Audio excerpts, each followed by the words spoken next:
Strand, alle kennen wir Song. Wir vor die Stadt ist Leckner Zeit, weil wir lassen Lecknern heim. Rocken lassen wir volle Moll, beste oder geht's noch so. Popmusik, die ist passé, Borisch ist da über Schnee. Und wir lassen Lecknern heim, Leckner Zeit.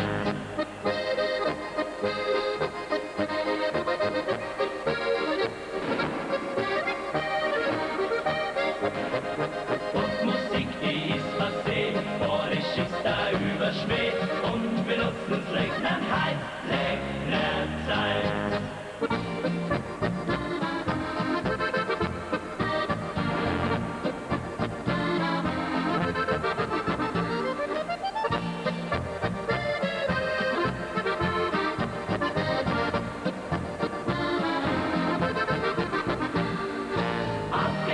Ich fühl mir Song, fuhr mal uns die Mal und jetzt ist Leckner vor die Strand und der ruft im Rad. Auf jetzt muss ich fühl mir Song, und der muss rocken, jetzt ist Leckner vor die Strand. So Freunde, und jetzt haben wir unsere Zig Sisters hier zusammen mit ihren Freunden. Und ich muss sagen, alleine, was ihr drei leistet, nämlich live, das ist sensationell.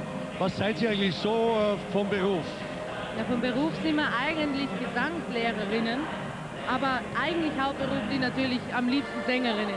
Ja, das glaube ich. Ja, das aber einen Job muss man haben, dann muss ja ein bisschen was von was leben haben. Ja? Ja, natürlich. Das ist halt immer nur das Standbein. Und ihr kommt aus der Gegend von? Landshut.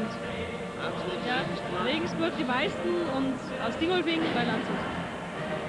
Also, ich muss wirklich sagen, es war ein Zufall, dass wir uns kennengelernt haben.